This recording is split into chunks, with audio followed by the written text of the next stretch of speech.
ఆయన సినిమా నటుడిగా ఎంత అభిమానం ఉందో ఒక రాజకీయ నాయకుడిగా కూడా అంతకంటే ఎక్కువ అభిమానంతో ఆయన సంపాదించగలిగారు, అభిమానం పొందగలిగారు. ఆ విధంగానే ఆయన ఒకవేళ ముఖ్యమంత్రి అయిన తర్వాత ఖచ్చితంగా అయితే బీజేపీ సపోర్ట్ ఉంటే కనుక, ప్రస్తుతం వరకు బీజేపీ సపోర్ట్ అదే కొనసాగితే ఆయన పీఎం అయ్యే అవకాశాలు ఉన్నాయి. అంటే ఇప్పుడు జనాలు కూడా అదే అంటున్నారు, సపోర్ట్ లేకుండా సింగిల్ గా వచ్చి చూపించండి అని చెప్పేసి. మరి సింగిల్ గా వస్తే పవన్ కళ్యాణ్ గారు నిలదొక్కుంటారంటారా? సింగిల్ గా వస్తే కొంచెం కష్టమయ్యే అవకాశాలు ఉంటాయండి.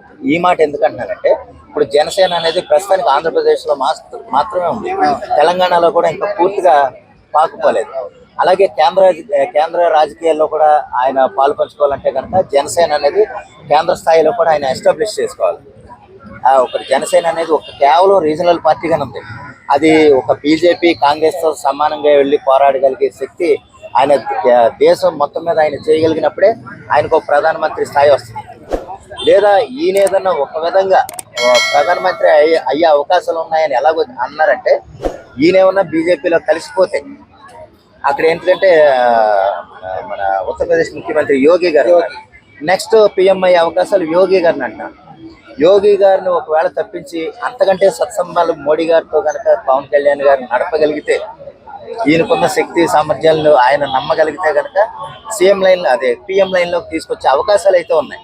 ప్రస్తుతానికైతే ఈ 29 లేదా 29 తర్వాత 34 కూడా ఉండదనుకుంటున్నాను నేను. అంటే ఇప్పుడు పవన్ కళ్యాణ్ గారు ప్రజెంట్ ఆంధ్రాలో నెక్స్ట్ సీఎం అవడమే చాలా కష్టం, ఇంకా పీఎం అవడం ఇంకా కష్టం, కాలేడు అని చెప్పేసి కూడా కరాఖండిగా చెప్తున్నారు. ఇది కొంతమంది అభిప్రాయం ఉండొచ్చండి, నేను కాదంటలేదు. ఎందుకంటే దీనికి సంబంధించి వ్యతిరేకించే నాయకులు ఉన్నారు. వైసీపీ పార్టీ వాళ్ళు ఏంటంటే ఎంతసేపు పవన్ కళ్యాణ్ గారిని డైరెక్ట్ దాడి చేస్తారు.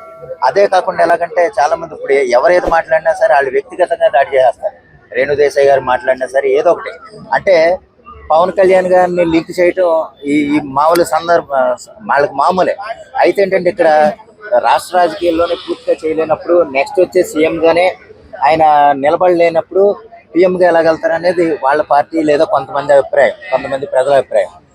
ఇక్కడ ఏంటంటే ఆయన పీఎం అంటే సీఎంగా అంటే ఇప్పుడు ఉప ముఖ్యమంత్రిగా ఉన్నారు, అంటే డిప్యూటీ సీఎంగా ఉన్నారు. నెక్స్ట్ సీఎం అయ్యే అవకాశం కనిపిస్తే ప్రధానమంత్రి అయ్యే అవకాశం ఈజీ అవుతుంది అనేది నా ఉద్దేశం అండి. ఎందుకంటే నెక్స్ట్ టైంకి ఏంటంటే చంద్రబాబు నాయుడు గారు ఒక విధంగా ఆయన రెస్ట్ చూసుకునే విధంగా పక్కన ఉన్నా సరే లోకేష్ గారు అంతకంటే పవర్ఫుల్గా ఉన్నారు. అందువల్ల ఏంటంటే వాళ్ళిద్దరికీ పెద్ద రిఫ్ట్ వచ్చే అవకాశం ఉంటుంది. పార్టీ పరంగా కలిసి ఉంటే కనుక ఇప్పుడు కర్ణాటక రాజకీయాల విధంగా 3 సంవత్సరాలు 2 సంవత్సరాలు ఉన్న విధానం వెళ్తుంది.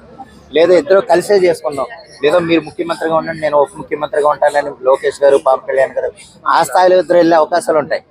ఇండివిజువల్గా సీఎం అయ్యే అవకాశం అయితే కనుక 29 కూడా లేదనేది నా ఉద్దేశం అండి. సో ఓవరాల్ గా బీజేపీలో కలిస్తే అప్పుడు పీఎం అయ్యే ఛాన్స్, అవి కూడా ఫ్యూచర్ లో చాలా సంవత్సరాల తర్వాత బీజేపీలో కలిస్తే, ఎందుకంటే పవన్ కళ్యాణ్ గారు అంటే నరేంద్ర మోడీ గారికి చాలా ఇష్టం. ఎందుకంటే ఈయన ఇక్కడి నుంచి సత్సంబాలు ఇక్కడ రాజకీయ వ్యవహారాలన్నీ కూడా కేవలం ఈయన ద్వారానే డైరెక్ట్గా వెళ్తున్నాయి నరేంద్ర మోడీ గారికి. ఆ విషయంలో ఏంటంటే మోడీ గారు కూడా పవన్ కళ్యాణ్ గారు నమ్ముతారు. సరే అక్కడ ఎంతో సమర్థవంతంగా చేస్తున్నాడు, ఆయనకి 100% సీట్లు వచ్చినాయి, ఆయన గెలుపొందాడు కాబట్టి ఒకసారి ప్రధానమంత్రికి అవకాశం ఇద్దాం. ఎందుకంటే యోగి గారు కూడా ఆగమంటే ఆగే మనిషి.